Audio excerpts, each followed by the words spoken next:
I'm about to say, Do you think people are really gonna watch this? they ain't got nothing else to do. Right? Word.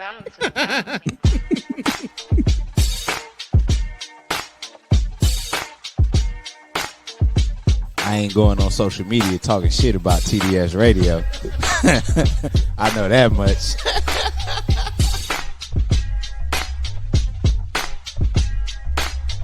My man, Coach Block. What's up, cuz? How we living? You're rocking with TDS Radio. Get it, Kim. All right. She got a vision, and she want us to execute this vision. Ooh, man. That's what TDS is about today. Ken and Kim are the two dopest siblings that I know. All right, man. You ready? Am I ready? Are they ready? Nah, bro. I had. What's up? It's your man, Coach Block, one half of TDS Radio. And usually I finish it with, I am here with SoFab Kim, but SoFab Kim is actually operating behind on the ones and the twos because this show specifically today, we're going to talk about some things for the brothers. It's really important for me to be able to have this type of show because we need to be showing up not in some spaces, but all spaces in unity and community. So that's what we're going to be doing today. I'm talking to two fabulous brothers. I'm going to let them introduce themselves. I have Chandler, JB. What's going on, fellas? How y'all doing? What's going on, man? How you doing, man? What's good, bro? I cannot complain. I won't complain. So just tell us a little bit about yourselves before we jump into why you're specifically here. Okay. You don't want me to start? My name's Chandler. Born and raised Raleigh, North Carolina. Mhm. Currently 31. Nope, I'm not 31. 30. My birthday's next month. All right. Married. One child, 2 years old. I'm also a minister at Wake Chapel Church. Yes. So we have a lot of involvement going on up there. That's just a little bit about me. Yeah. JB. My man, Jonathan Barrett, JB, that's what the folks call me. Glad to be here, Coach. Yeah. Also born and raised in Raleigh, North Carolina. Grew up in the city. In healthcare, currently attend Wake Chapel Church, serving our young men's ministry called Crew. Dope. Yeah, just happy to be here, brother. And, Dope. And What's the end? Yeah, what's the end? my boy's a councilman. Oh, you're a councilman. Well, we got to come on now. Yeah, Come on now. well, Come on now. I guess he just Don't downplay. shouted me out. So Yeah, don't downplay it. You know what I'm saying? councilman. Yeah, So you should have said that. Councilman should've. JB. Okay, yeah. Basically. That's a piece of Yeah. it, man. I'm just Yeah. being used by God, brother. That's it. That's it. That's it. Just being used by Yeah. God. Happy to be here. And I think you all are mentioning something that I probably should share with the people. Like over some time, I've even seen the guest of TDS Radio. Some have said, "Man, you've changed a lot. You're not the same Block that you were some time ago." And I would like to say that a part of that is because of course therapy, and then the next piece is extremely important. I found a church home. Mhm. So this is where I met these two gentlemen. We actually had the opportunity to. I met them through first our men's ministry, Mhm. and then we had an opportunity to expand and start a young men's ministry. And Chandler has put me in positions of leading prayer and doing all that stuff that, I try to hide and not really tell too many people about. You know what I mean? I try to hide it. So we're here now. And one of the things that we want to talk about just that is really important is our men's conference that's coming up. Yes, sir. And also, I want to touch on Crew and make sure that we're addressing all these different stops. So let's take them for the ride of where we're at and where we're going as young men. Well, you guys are young. I'm I guess it's middle age 44. I'm used to my sister here clowning me. What's middle age? Am I middle age? Okay. I think you're slightly seasoned. Oh man, You one of us, though. You one of us, bro. I'm You holding one of on. us. I'm holding on, You man. are our senior advisor Oh, God. of the All right. That's terrible. Yeah. All right. So first, let's talk about the men's conference. Yes, sir. Okay. So the name Manifest, when you hear it, what's the first thing that you think God is trying to get us to get people to understand with just the word manifest? Like, because it's the first thing on our flyers. It has been the consistent theme because this is now our major, third one, Yes, major sir. one. Yes, So sir. now manifest is there. So what do you think? It's been put on us. We expressed it, and then now that this is our movement. So what do you think God is using us for with that word manifest? That's a good question. Good question. Oh, y'all thought y'all was coming here and we was just gonna play. See, there's a whole nother side y'all don't know. I be trying to tell y'all. Like, I love it. That's a nice little setup right there. To me, when I think about the word manifest, I think about kingdom work led by men. That's the first thing that resonates with me. And like you said, Coach, for the past couple of years, that's been a consistent theme. And from being in attendance, I can definitely acknowledge that that's been what I've experienced from attending these conferences. And it's much more than just an experience. It's a catalyst. It's the infrastructure. Because as men, I think there needs to be community. There needs to be accountability. There needs to be clarity. And I think those are the three elements that I receive from attending this conference and how I intentionally implement those three themes in my personal life. So That's good. I think it's about, setting that as the foundation again, manifest as the catalyst, building this infrastructure. It's huge, man. I've experienced that. Yeah. That's good. How about yourself? I mean, manifest, I believe, is an output. It's the result of something. So I think us right now, Crew was the manifestation of us going to the first men's conference. So that's where we met. Yeah. And then, that first year, JB and I were the only ones under the age of 35. Right. Yeah, I remember that. So I remember y'all standing last up. year, we had maybe 30 of us? Yeah. Yeah. So I mean, even we were voluntold to do a session. Yeah. So I mean, I think manifest itself is the product of words that were probably spoken over us years ago before we even knew what was really going on. Yeah. Yeah. And the preparation of that too, right? Like, I think going into this men's conference last year, there was some expectations that we were not necessarily prepared to receive. And I think in the church, I'm cool with being told voluntold because I think it puts you in a position where you're showing up for people who really need to understand what it looks like to lead from the front, right? Yeah. Exactly. Yeah. So this whole evolution has been really natural, but God ordained. And when I say that, when Chandler was talking about Crew, it has just birthed out so many more opportunities for us to show up in the front. And even though we try to shy away from that, God intentionally is like, no, well, you need to be here. Exactly. So, yeah. and it's blessed other people too. So I think that's the beauty in it. And so because we mentioned Crew, I think it's good for those who are watching who may not know what Crew is. What's Crew? Because we'll get into that in a minute, but just introduce it now so people they keep saying Crew. What's Crew? Yeah. So Crew is our young men's ministry at Wake Chapel Church. Stands for Committed, Redeemed, Equipped Warriors. Mind you, we went through like 80 names. That's a fact. Legit. Yeah. JB had a whole list. Man, listen, I was committed to this idea. It was going to manifest. Yeah. I like that. That was fire. But it's our young men's ministry from ages 14 to 39. So I think a key verse that always pops up to us is Proverbs 27:17. Yep. I may have said that backwards, but iron sharpens iron as one man sharpens another. And that's pretty much what we do in Crew. Yeah. Please double check me on that. No, bro. I'm not even gonna do that. I don't want to misquote the word. So let me ask y'all this. What's up?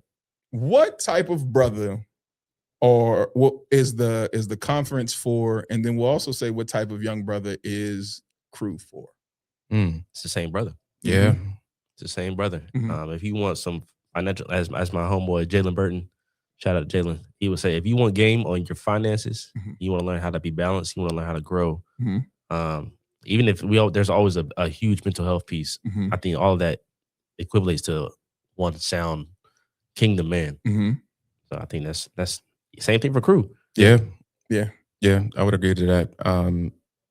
And I would also say too, like, it's so much more than a conference. And I keep going back to this idea, right? Because when we think about the word manifest, it's a process. And in this world that we live in, when we think about our purpose as men, we have to prepare for that process and evolving through seasons where we don't know how things are going to turn out or, X, Y, or Z. I mean, any scenario really could play in that formula. But the reason why I bring that up is because it's so important to be tapped in, right? To a group of brothers who are committed to this idea of leading with God in the front. And I think in both spaces, crew and this conference, you get the opportunity to really plug into men who are all like-minded, all trying to grow together, but also are trying to all are working to hold each other accountable, right? And that's just something that we need more of. Yes. Exactly. And so literally perfect segue to my next question of what's happening right now with not just men inside of our church that we know, but just in general, what's happening with men that makes this conference necessary versus optional? Like this is somewhere where you have to be, Right. because there's going to be a transformation versus maybe I might show up. Right. Yeah. This year specifically, the verse is Matthew 16:19. It's really, I'll give you the keys to the kingdom of heaven, to loose on earth what you loose on heaven, so on and so on. So honestly, it's really you tapping into the ability that you already have that you don't know about. So I think if you're a man going through, I don't know what I'm good at, this is the conference for you. Yeah. I know I have something special about me, but how do I tap into that? This is the conference for you. Yeah, and I would say along those lines, just thinking about it's just so important to be present. There's a lot that's going on in today, and I feel like as men, it's so important that we stand together, and we don't get we only get so many moments to do that throughout the course of the day. Yeah, and that's why I'm really believing that this is much broader than a conference, right? It is a meeting of the minds that's intended to establish strong relationships so that individuals, strong men, can really understand how they can build beyond this catalyst, this conference, right? So for anything that you stand in need of, right? If that's finances, if that's knowledge, if that's, again, tapping into, your purpose, this idea that you had that you really want to manifest, right? It's the catalyst and the process for starting that. We have to do that together. Yes. Because I think there's something special about, they say in the church, corporate worship, right? When you get a lot of people together and they're all speaking this language or this song, something kind of happens supernaturally. And I think the same thing for, when men gather and they are in unison, and they're, working together and they just take on a lot. And that I think it can manifest in this season. So yeah. Yeah. Now, the question I got next goes into like day-to-day impact. Yeah. When we say kingdom empowerment, how does a brother who may not even be tapped into that ideology see that in his day-to-day, Monday through Friday, where maybe he doesn't have the strongest prayer life and maybe he doesn't have the strongest just relationship with God at this specific moment, but how can he get a glimpse of this is kingdom empowerment? Like, brother, you got something. You may not be 100% tapped in, but you still got something. Wow, that's good. Curveball. It kind of makes Wasn't a curveball. It's not a curveball. We interviewing. We're talking. Yeah. We want to give critical thoughts to the brothers because Yeah. it's one thing to say, okay, kingdom empowerment. Right. And I think about us, we have the ability or at least the know-how to be able to at times just check in, whether it's prayer, Bible, fellowship such as this, or what we have access to at the church. Right. But if I'm a brother out there and I hear this and I'm watching it, what is kingdom empower? How do I even see that? Like, where do I see that in my day-to-day to even know that this is something that maybe I want to explore more? Yeah. Coach, you coming with the heat today, brother. It's not, no, man. With the heat. That's why we're pre-recording too, so we can edit. For sure. Yeah. I love So that. it'll be a little smoother in the love edit. that. But no, it's a question that I literally typed because I have a brother right now who he came to the conference Last year. Didn't really realize that he needed the conference. Yeah. But then was like, he said initially his thoughts was like, well, what am I gonna get? Right. Yeah. And then now he's asking me when's the conference, but he's my best man for the wedding. So Wow, that's dope. yeah. Crazy. So Yeah. but so like what would we even say to an average brother? Like, so average brother who's just talking to us, Yeah. what would we say could be a glimpse of like, this is empowerment in your day, brother? Yeah. But besides like, hey man, ain't you on this side of the ground? That's one. For sure. I mean, And I think the second part of that is the brother has some gifts Mhm. that he may not know about. Exactly.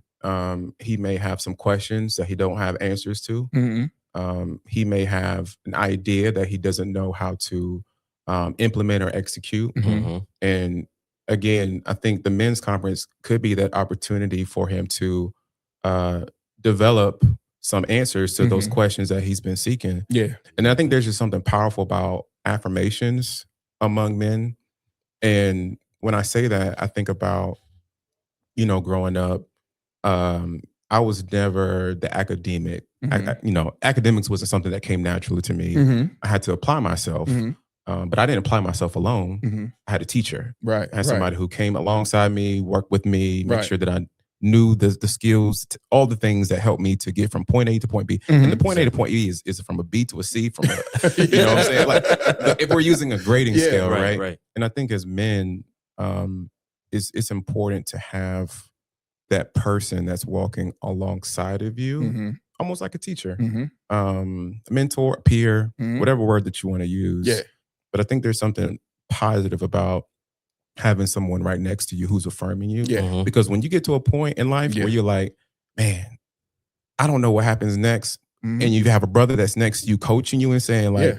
hey, listen, you may not have gotten this, but you still here and you're going in the right direction. Yeah. Like, that matters. Right. So I think in the experience of the men's conference, having that for someone who maybe is on this journey of trying to find out certain things about themselves Mhm. and how their purpose connects to the kingdom, Mhm. I think this is a good opportunity for that, Yeah. brother. And I mean, for those that don't know, I even look directly into the camera.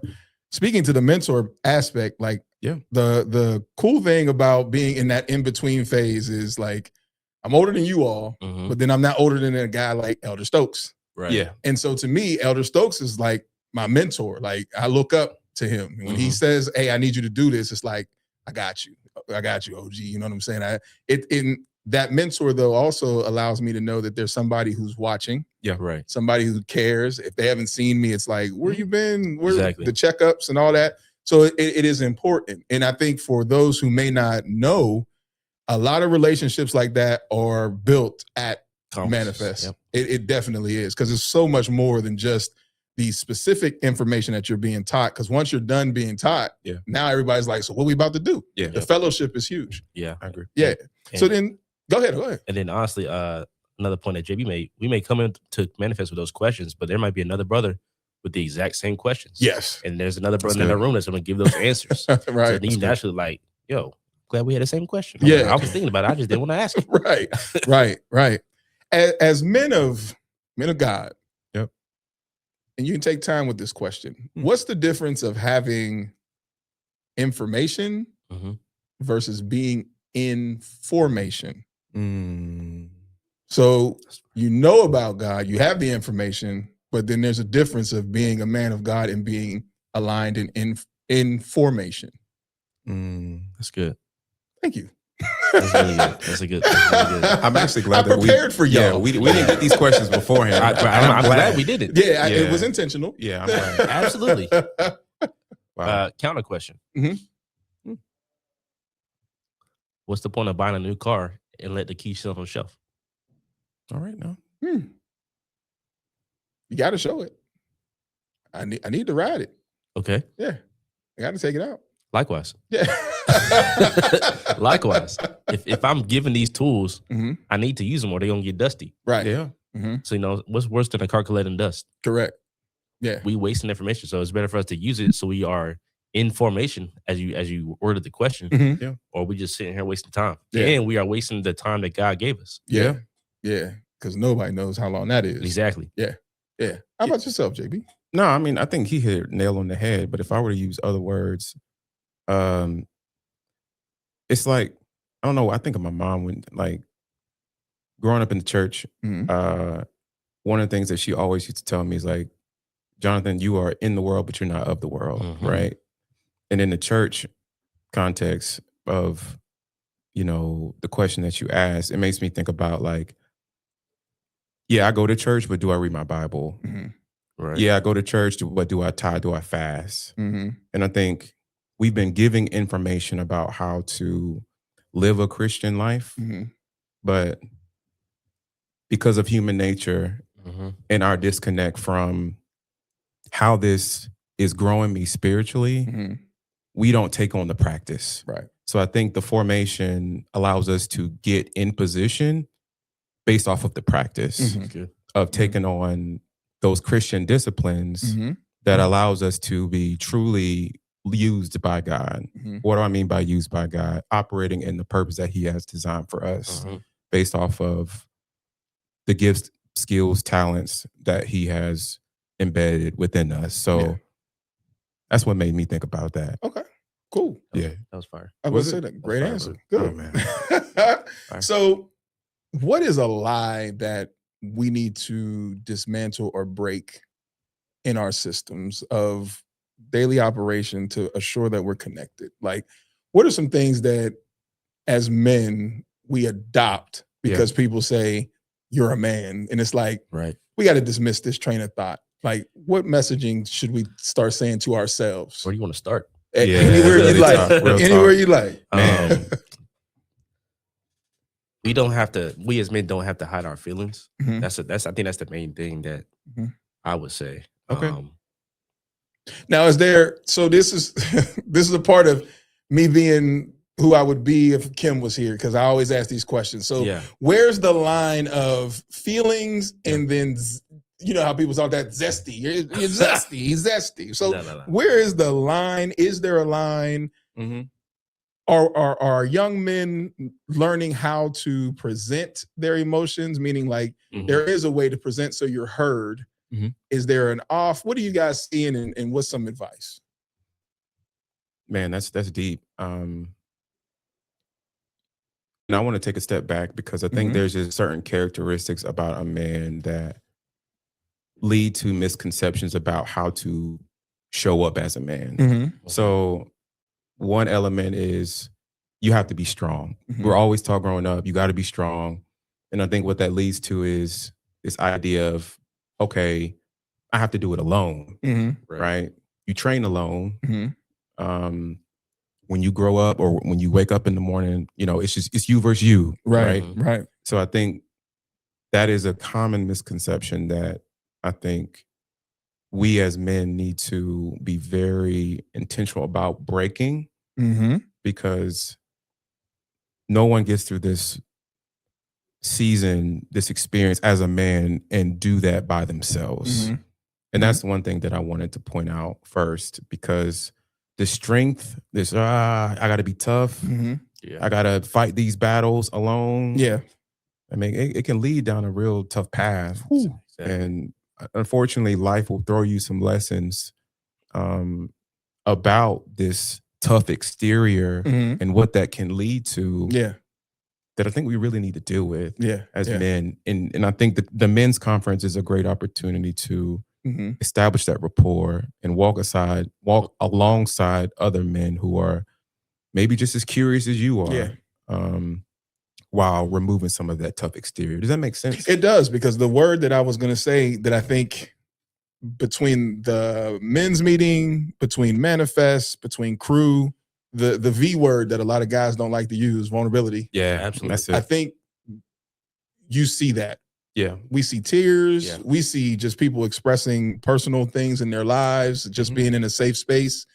And I think the lie that is told is that it can't happen.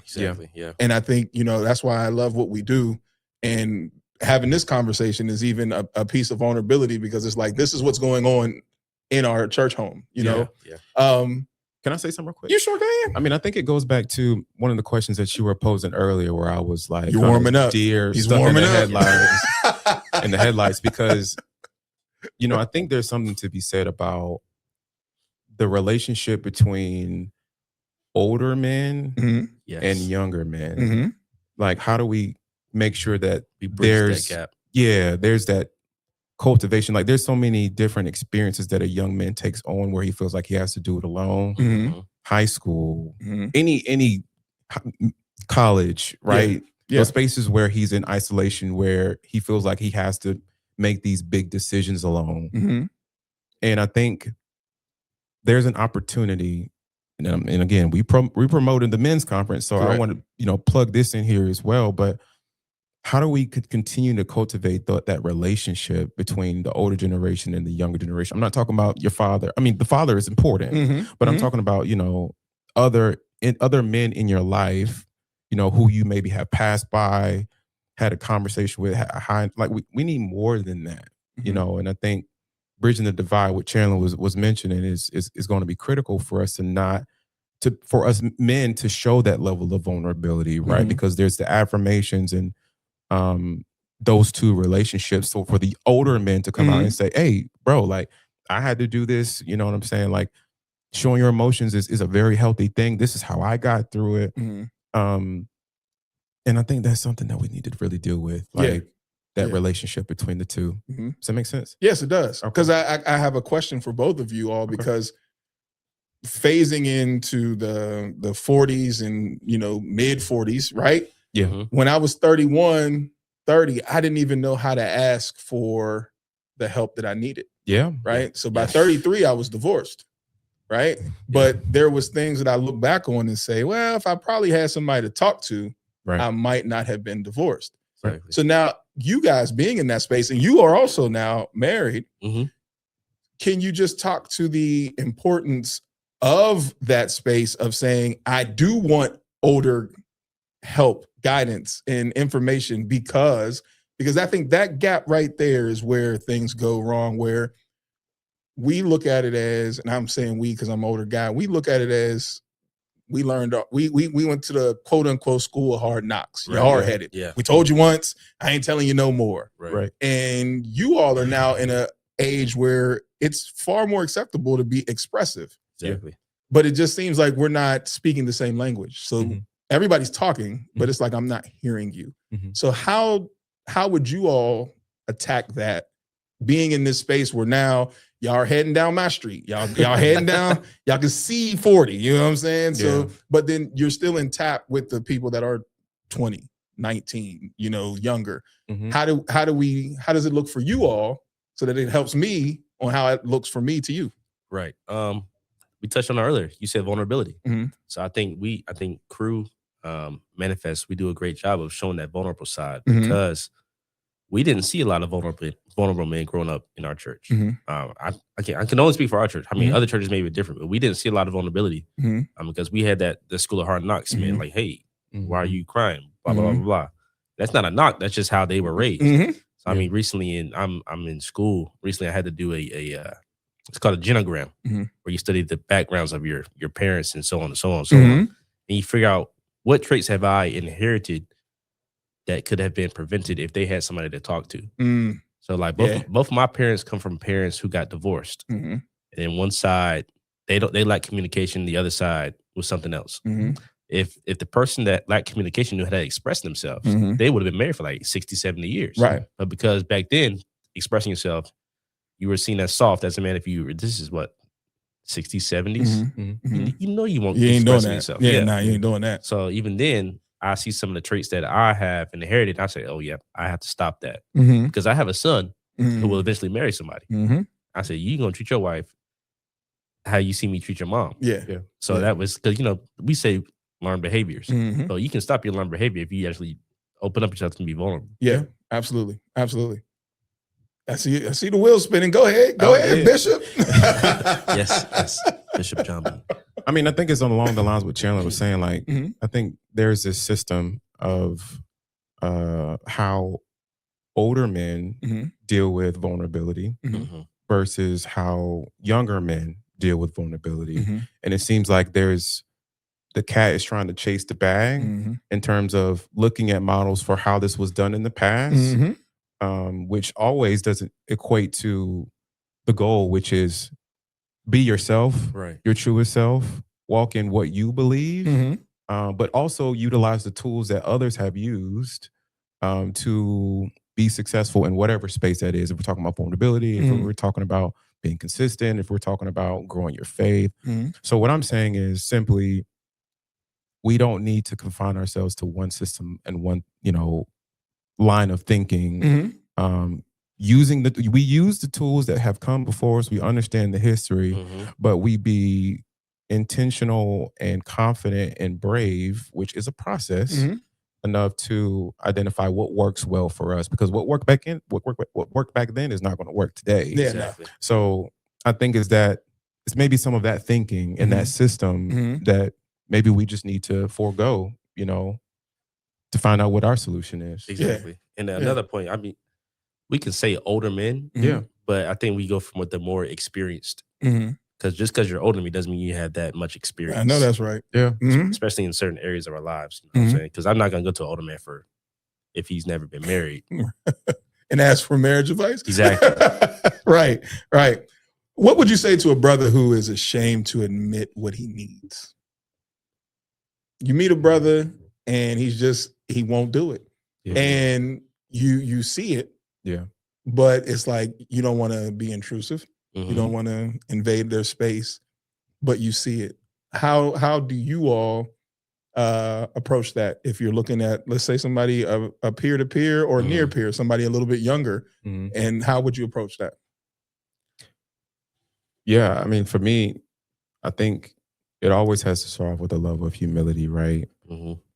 For the individual who is expressing vulnerable things to me, for me to show that, hey, I was once in your shoes. And if I wasn't in your shoes, saying that, hey, I have not experienced this before, but I love to understand like what I can do, to support you, to walk with you. And I feel like that level of humility is definitely important for a young man, and helping them to open up and to show that, hey, look, he's actually not blowing smoke. He wants. He's talking. He's talking about something that it's maybe hard for me to hear right now. But if I keep coming back again, I emphasize crew. I emphasize these opportunities to continue to try to be plugged in, because it takes that too. Consistency. But humility is something that I would approach it with. Because that creates the foundation for the individual to open up and to say, hey, like, this is what really is going on, so you can get the whole story. Yeah, because it's much meatier than that. Yeah. Humility. You got to go in with grace. I mean, also the power of your presence, just being there, being able to make that individual comfortable to even open up. That's how it starts. Because if he'll open up to you, eventually, he'll get to the point where he's like, all right, I'm ready to share my story. I'm ready to make changes. Okay, so we got about 5 minutes left. I just want to hit a few questions, just like about specifically manifest. So if a man shows up and fully leans into the experience, what is one shift that that they'll experience? Like you just know it because of being in that room 3 years in a row. What's one shift that you'll see if they lean into it? I can tell you the shift that happened for me personally. I don't know about you, Bishop Chandler, but I'm just Chandler. I was curious. And I think that's the shift that really, hit me. I was quite curious. And when I say curious, is like, the first year of the men's conference when we went to the beach, this wasn't the first year, but the one that, someone called me out and say, hey, I want you to do this. I immediately thought, why did he choose me? Asking all the questions, right? But leaving the men's conference, I was curious. I was very, okay, God, you see my heart. You know that I'm dedicated to growing, in this space. Now I have a hunger. That curiosity breeds hunger for me to tap in, to continue to show up, and to be open, to learning more about how I can serve in a greater capacity. So I would say for me that curiosity is something that I believe a young man would leave with from attending the men's conference. Okay. Absolutely. That's why he's the councilman.